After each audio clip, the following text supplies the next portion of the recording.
Thinking of playing Secession, Battle of Stones River, 1862. Secession is a game system simulating combats of the American Civil War at the level of the brigade. Secession allows players to replay the Battle of Stones River here, 1862, published in Vivictus, edition number 121, and the Battle of Cedar Creek, published in Vivictus 93, and an earlier version of the system design in Vivictus 89, which was Bull Run 1861. Okay, what I've done is I've gone to the scenario section, chapter 11, I guess. Did I miss something? All right, Stones River, chapter 11, rules, chapter 11. Stones River 1862 is a simulation of the battle that took place between 30 December and 2 January, 30 December 1862 and 2 January 1863, between the Union and Confederacy during the American Civil War near Murfreesboro, Tennessee. The game retraces the first 2 days, the 30th and 31st of December.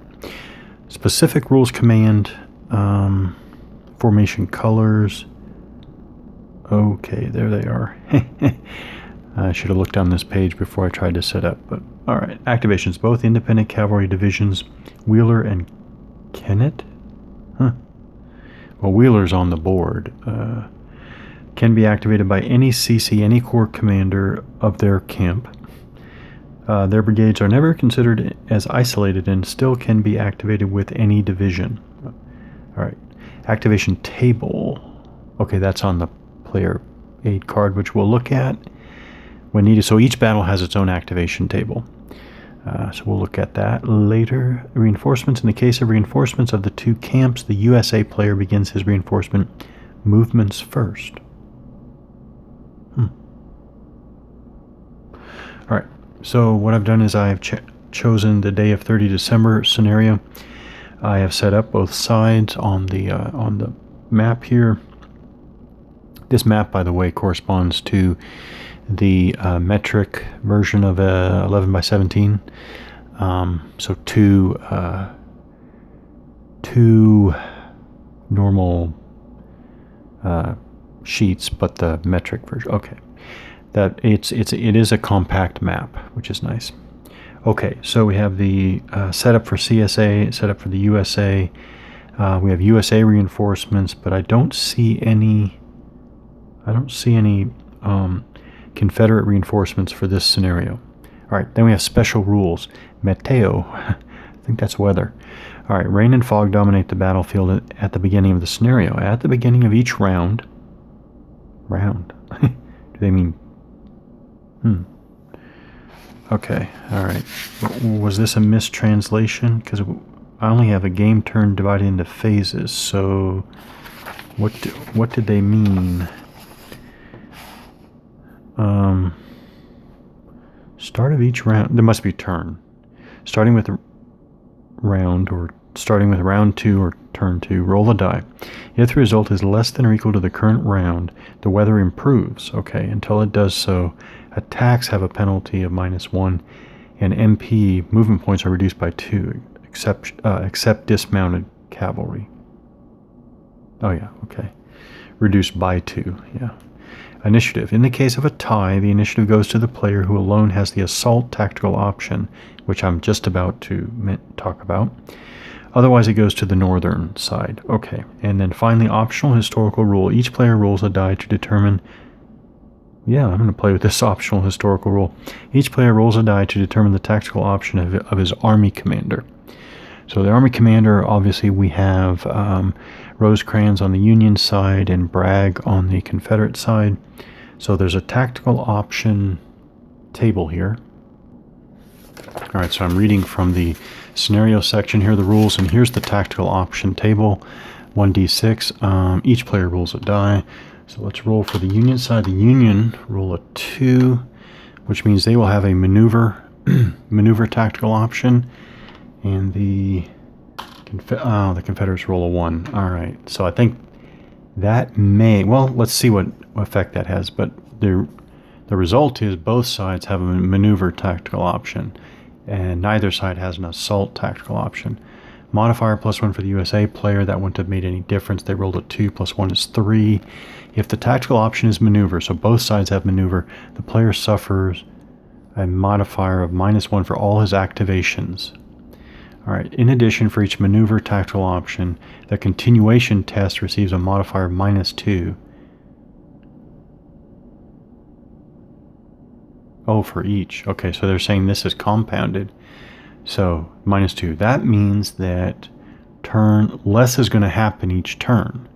So it looks like on first scan that this maneuver tactical option, which unfortunately both sides are, I'm going to go ahead. I'm not going to change anything. I imagine it might be a pretty exciting game if both sides have assault, but now I'm just going to go with my first play of the game. This seems to be almost a break on the action. So -1 for all activations. Is that on the... That is... Yeah, other modifiers in the scenarios. Okay. And then continuation test. -2 for the continuation test. So what does that mean? That means...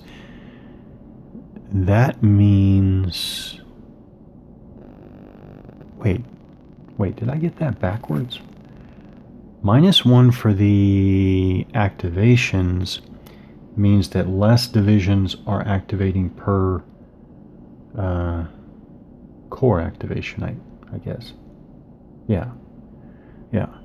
And then the continuation, I might have had that backwards, right? Because it was 1, what was it? It was, continuation was 1 to 4.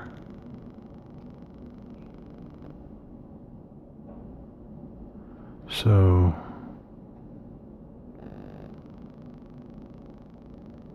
-2.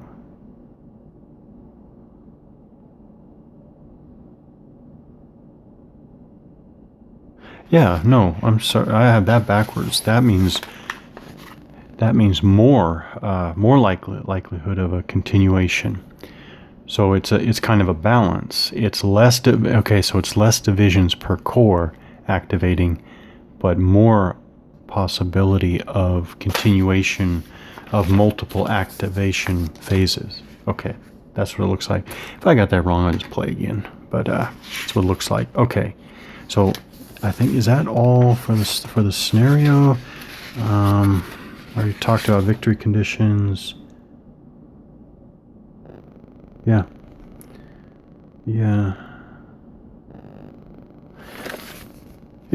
Okay, so all right, I'll try to remember all those particulars there. For the scenario specific rules, let's go right to the initiative phase. Game turn, initiative phase 1. Each side rolls a die. Okay, so the Northern get a 4, Confederacy gets a 2. Because both sides have a maneuver tactical option, the ties are going to go to the Northern side, but the Northerners have it anyway, so I guess I'll flip that over to the Union side, put it on turn 1. Yeah, I guess. And then actions. Oh, that's nice. They're written on there. But we have -2 for both sides having a maneuver tactical action. Okay. So action. All right. So that was initiative. Now we go to the action phase for player 1, which in this case is the Union side. All right, each turn includes several action phases between 3 and 5. That's why I'm going to be counting. I am going to be counting here because I'm always going to go up to 3. Okay, so it is the first action no matter what, so I can put it there. Okay, the active player, Union side in this case, designates now I designate a corps commander. I guess I'm jumping right in here. I'm going to be playing somewhat realistically. Well, I'll be playing as realistically as I can while learning the rules. So let's go with, I'll choose, All right, I'll choose, is it Crittenden or Crittenden? Crittenden. guess I'll go with Crichton. Okay, so I choose Crichton there. Roll a die and consult the... Oh, and here's the activation table. Oh, that is not good. So now we had something here. We had...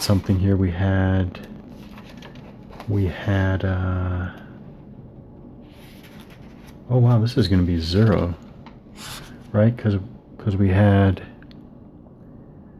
-1 for this activation roll is a 0. Let me see if anything else applies. The core commander himself has 0. So this is my play aid sheet. It's 1 sheet. That's very nice. Activation table 1d6. Result is a 0. Activated division 0. Modifiers -1, 0, or +1 depending on the core commander. Again, Crichton has 0. Other modifiers in the scenarios, it's -1 because the Union side has the maneuver tactical option. So it's 0. So that's okay. I'll ease into this. To generate the number of divisions of his core that can be activated during this action phase. Each battle has its own activation table. After determining the number of divisions to activate, the CC counter is turned to its active side.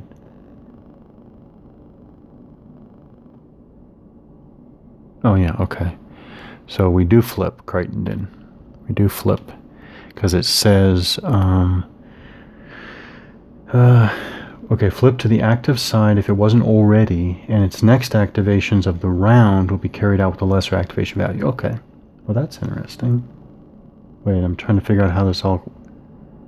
This is going to be interesting, I think. The active player then selects his division. Well, there aren't any. In addition, the brigade is the same. Okay. I'm not going to go through any details here because... Let me see if it says... you have to... Okay.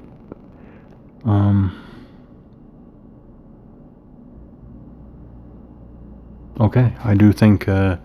move on to the second one. Now, let's say we do Crichton again. Now we have -1 for the core commander and -1 for the tactical option for -3. Can I do 2 in a row?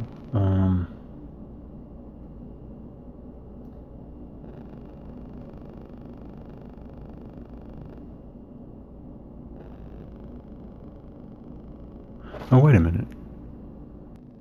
Okay, I caught myself. This is major. So it started with me, these are rules translations. So it started with me questioning whether the translation was accurate enough to get the idea of how this is supposed to work. That's where it started. Then I'm reading between the lines. I think I did this wrong. It's not the USA player doing all of his actions. I think what it is we started with the Union. I'm putting this back to the first action phase. And I think when Crichton attempted to activate divisions, Crichton activates and then tries to activate divisions, resulting in 0. I think we were supposed to flip this to the CSA side. Then the CSA side does their activation. Yeah, so I'll switch this around. Okay, looking from the Confederate side now, I think the way this works. Okay, so I choose Hardy here. Hardy's the core commander. He has this division, the green division. Color corresponds. All right, first I need to... So Hardy will be activated. He gets a +1. Now, how many divisions will he activate? Okay, the Confederate player rolls a 5. I think it's +1 for Hardy, -1 for having the maneuver tactical option, or maneuver tactical option. Yes, that's both sides equally. So it's a 5, +1 for Hardy, -1 for maneuver tactical option for 2 divisions. Okay, so what I'll do is I'll put 2 here to remind me. So now we get, and I'm going to flip hardy now, because the next time it'll be a 0. Okay, now we do, so now we have an actual action phase. So after determining the number of divisions, 2, to activate, the core command encounter is turned over, blah, blah, blah, we did that. The active player, Confederates now, then selects his divisions one by one from those of the designated core commander, possibly tests for command. I'm going to skip that for now. I don't know if I have to or don't have to. And has the comprising brigades take action one by one. I'm going to start with this division. Would be nice to have the names easily available, but it is, I think that's Claiborne. No, that is Claiborne. So,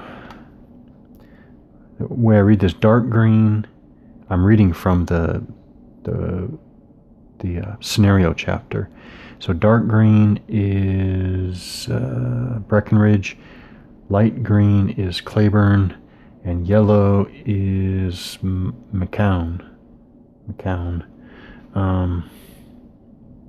Yeah, it's unfortunate that you don't get those on here, because these are the brigade commanders. That's too bad. That would have been nice little, nice for study, right? Okay, so I know this division. So I guess green division, Claiborne, but light green division is going to go first. That president selects his divisions one by one from those designated, has and the comprising brigades. What I'm doing is I'm unstacking. All right, so this area, and you're warned of this, it starts overstacked. I think it's 2 brigades per area, something like that. So this is clearly overstacked. There are 4 brigades here. I have to correct this. So that's what I'm doing. It's kind of a, yeah. In addition to the brigades, we do have independent brigades. I guess Jackson's an independent brigade. You may have independent divisions. Do we have I don't see independent divisions here. So maybe we don't have those in Stones River. The player must finish the actions of one brigade before moving on to the next. A brigade may, here we go. A brigade may act several times per turn, but only once per action phase. That's correct. Just once during this action phase. For an acting brigade, one may choose to. Yeah, here we go. Reduce fatigue. We're not going to do that. But you can reduce fatigue by 1. That looks automatic. Or move it. Oh, that's funny. They don't specify. I'm assuming that this is one or the other. May choose to reduce fatigue by 1. Doesn't actually say or. It must mean or. Move it. Oh, wait. Is it or? This might be the first time I have to check the French rules and see if I can figure out if there's an or there. Well, the second bullet is move it and potentially engage in an attack. After completing the movement of all the activated divisions, the active player resolves the combats of his brigades engaged in attacks. And then, so we know this much is happening. So, I mean, I'm going to do the easy thing here. I'm going to take Liddell's brigade and Johnson's brigade, and they're going to move to this area just to overstack. Again, that's kind of I'm doing the easy thing here. Like that. All right, I'm going to go through all this. I'll go through this. The movement of this division is an example of movement. So I'll go back. I'm moving them together. So these are infantry. They have 6 movement points, not printed on the units. They have 6 movement points. They move here, which is a clear, what do they call that? Per zone. It's 2 movement points to enter this zone. So that's 2. Now here, we are following a road, which is 1 movement point with a route here.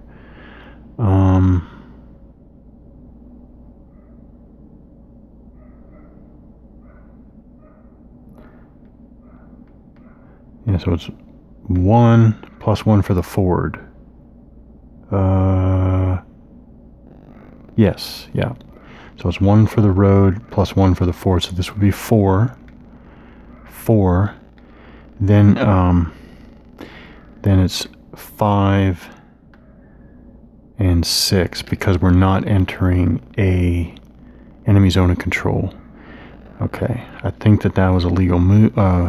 Illegal move. Yeah. Now facing units. First of all, 2 brigades stacked together. They must face together. They must face the same. And facing is just always towards one adjacent area. So I'm facing them towards area 8080 here. And this is because the area you're facing and the 2 adjacent areas from that constitute the front. Everything else is a flank. So that's why I did that. And then Wood and Polk will go 1, 2, 3 for 4 forward, 4 for road, and then 5 facing this area, facing the area with Liddell and Johnson. All right, I think that's the movement of a division using, normal movement, road movement, crossing a ford, and that's it. And then facing and stacking. 2 brigades, again, 2 brigades facing the same way.